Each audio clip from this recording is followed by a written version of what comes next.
So the backup center position is obviously a question mark for this Sixers team. What direction will they decide to go in? And today there's a proposed idea of bringing in a certain veteran that could help fulfill this need. But should they actually do it?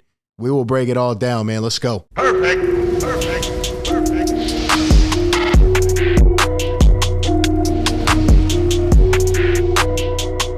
What is going on, everybody? Welcome into Philly Take with RB. Like always, you know the drill, man. Hit that thumbs up button to support the show and help us continue to spread like wildfire. Subscribe if you're new and be sure to ring that bell. It's very important. Ring that bell so you don't miss any of the upcoming content. We'll be breaking it all down as always. But today I just wanted to come at you with something quick. And before we get right into it, as you can see, it's still late August. We're talking about different ideas, scenarios. I promise we will get, to the cream of the crop very soon in a few weeks. But I want to know from you. Let me know down below in the comment section right now. Are you content with the Sixers backup center situation? What are your thoughts on that? Should we ride with the youth or should we go out and try to target some kind of veteran to bring in more experience and get us on the right track? And just more, not more talented per se, but just more ready to go come game one, to make you feel more confident. Let me know down below. But today we will be kind of reacting and just discussing and analyzing an article put out by Bryan Toporek of Liberty Ballers. There's things I agree with, things I disagree with. So I'm definitely interested to hear the pulse of Sixers Nation. But Bryan Toporek put out this article earlier. I think it was either earlier today or yesterday, and he says the Sixers made major roster upgrades this offseason, but backup center is looming as a question mark. At Liberty Ballers, I wrote about why Hassan Whiteside could help fix that. And then another writer from Liberty Ballers, Dave Early, quote tweeted it and put out his thoughts. He says, "We can safely infer that Doc Rivers has been pushing Daryl Morey to sign Hassan Whiteside." Now, don't get it twisted. He says we can safely infer. So this doesn't mean in concrete the Sixers, have been doing this, but I'm sure these guys have some inside input. Maybe there are some whispers. Maybe Doc Rivers, given the fact he likes these veteran players, maybe he saw, what Charles Bassey did or didn't do in Summer League, and he's a little bit worried, and he's trying to get Daryl Morey to go out here and sign a veteran backup center. But as we know, Daryl Morey kind of went into this season at least a couple months ago and said, right on the podium, we're going to rock with who we have. We're going to rock with the guys that I drafted here a couple years ago. So it'll be interesting to kind of see how those two work it out. Anyway, Dave goes on. He says, the thing or that Morey hasn't done yet hints that one, he's still thinking trades. Interesting. And two, he's learned that if Doc loves a guy like Dwight, Drummond, or DeAndre Jordan, he'll overplay him in tough playoff matchups. Quite power dynamic at play. I don't know if I like the wording of that, but anyway, I don't think these guys are beefing over the backup center position. But what I do think is that he does make a good point. Doc likes those veteran guys, and like I just mentioned, Daryl Morey wants him to play the guys that he drafted that we've seen have some talent or at least some potential to be quality players, but they need more time, they need more opportunity. Anyway, we're going to take a look at this article and just really analyze it. But I want to quickly say, in terms of my thoughts, it is an absolute no. Absolute no for me. I know what you're thinking. We need more experience. We need a backup center. I'm not saying no to bringing in or the idea of bringing in a backup center, a guy who has more experience, who's been on the rounds. Because as you know, I personally believe that people really overreacted when it came to Dwight Howard, when it came to Andre Drummond, right? Those guys, I thought, did a hell of a job for what they were asked to do. You got to remember, these guys were at different roles in their career, right? Dwight Howard coming to be a backup for Joel Embiid, that's not something he was used to doing. Andre Drummond coming to being a backup for Joel Embiid, he calls himself the best rebounder of all time. Him coming to take a different role, these guys had to adapt and learn. And I thought they did pretty damn well. At least they were in the upper echelon of backup centers. And honestly, even when we signed them, I said things would be all right. And a lot of people kind of went over the deep end. If we ever brought Hassan Whiteside to this team, I mean, the overreaction on a nightly basis would be nuts.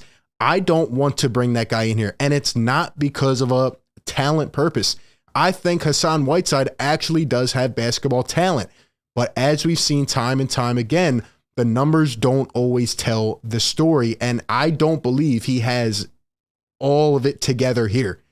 He has these spans. He has these lapses. I remember back in his Miami days, back when him and Joel were beefing, or obviously he played with Utah last year and he also played with Portland.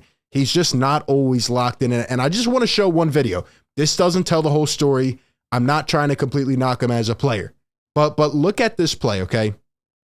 Look at what Hassan Whiteside does on this play. This was with the Utah Jazz last year. So it's a high pick and roll. He kind of, tries to get between the defenders. And look, he ends up plucking the ball away. And then he does one of those. Gives it right back. And look, he doesn't know what he's doing. And complete mental lapse. And that's that.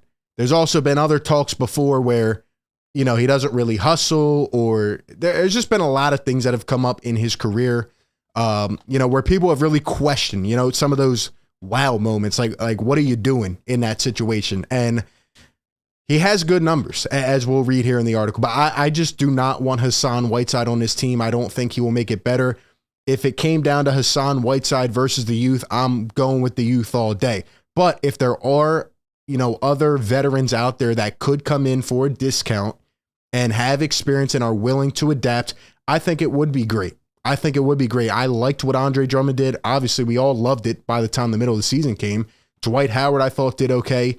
And maybe, when you're in that championship mode, you want to go out and get another player like that. So we'll see what happens. But anyway, in this article, they talk about the different backup center options. Bryan Toporek says that Paul Reed, Charles Bassey are the only two traditional big men on the roster behind Joel Embiid. Obviously, Paul Reed got some playoff experience, but he is a bit smaller. And Charles Bassey had a bit of an underwhelming summer league, so we'll see what he can do. He says Tucker figures to play some minutes at the 5 as well as a small ball 5. I agree with that. I think that would be a great idea, and I do think it'll happen at points in this season. And then he says that's why they should at least entertain the possibility of signing Hassan Whiteside, if Embiid gets injured and all that stuff.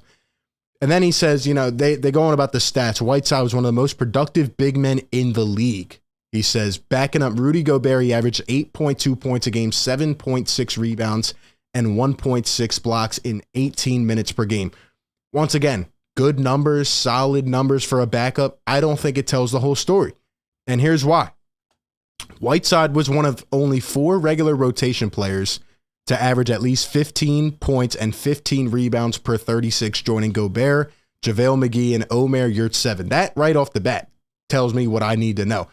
Rudy Gobert averaging 15 and 15 is nothing. He's not an offensive player. JaVale McGee is JaVale McGee. And Omer Yurtseven is not that dude, as we saw last season. I mean, he kind of got withered out a little bit, The numbers don't always tell the whole story for me. Maybe it's different for other people in their opinion. He says Whiteside also hauled in 2.6 offensive rebounds per game in his limited playing time. And again, he wouldn't have to do a ton. He would be a backup center. But there's just things I see from him. Sort of, I don't want to compare the two, but DeAndre Jordan, sometimes how he seemed just out of place and he just wasn't it. But I agree 100% with Bryan and Dave that if Hassan Whiteside came here, Doc would be playing him every game. He would immediately be getting 15, 12 minutes off the bench a game, and he would be the guy. And that would also stint the development, of guys like Charles Bassey and Paul Reed. I don't like it. And Hassan Whiteside's 33 years old. The 33-year-old rarely creates shots for himself or others. The guy can't create a shot at all. I mean, he can't really dribble or anything. And he says he would primarily serve as a pick and roll partner for Maxey. That's the thing, though. He can do it in spurts, but it's just not consistent. He has these lapses where he doesn't even move. He can't move his feet on the floor, and it's tough. So I don't know. I'm not really big on it, but Rivers is the trickier problem to solve regarding Whiteside. Exactly. He is going to consistently play him, and the more he plays him, again, I've said this with the past couple backup centers, there's not too much pressure because Joel Embiid is so great. He is going to make such an impact on the game where you just have to come in and be serviceable. But when you do make these big mistakes, for example, like DeAndre Jordan, you're going to get heavily criticized. And we've seen Hassan Whiteside as well in press conferences, talk about, I don't like playing here and just seeming a little bit unmotivated. And he's just not my cup of tea. He's just not my cup of tea. But that's just how I feel. Whiteside would be the ultimate insurance policy. I disagree. There's a few other names out there. Like I said, we'll be getting some PJ Tucker at the small ball 5. And honestly, I like Bassey. I like how he's able to move, and I think he's getting stronger this offseason. And with a little more time under his belt, I think he could be much better. But we'll see what happens. If the Sixers sign Whiteside, but we aren't talking about the exhumed corpse of DeAndre Jordan. He was in 2 of the most potent two-man duos. And that's where we start getting into these advanced analytics where, some of these just I don't know. I just don't agree with it 100%. It's good, but I don't agree with all of it. I don't think it tells the full story. But anyway, those are just my thoughts. I just wanted to give my thought. Hassan Whiteside has had seasons. He's averaged 13, 14, 15 rebounds as a starter. He's averaged 8, 10, 12 points a game. Fine, that's all dandy. But I just don't want to do it. I don't think he's the right guy for this team. But you give me your thoughts. Let me know down below whether you agree or disagree. Appreciate everybody for tuning in. As always, be sure to like, comment, subscribe, and I will catch you on the next one, man. Peace. Perfect.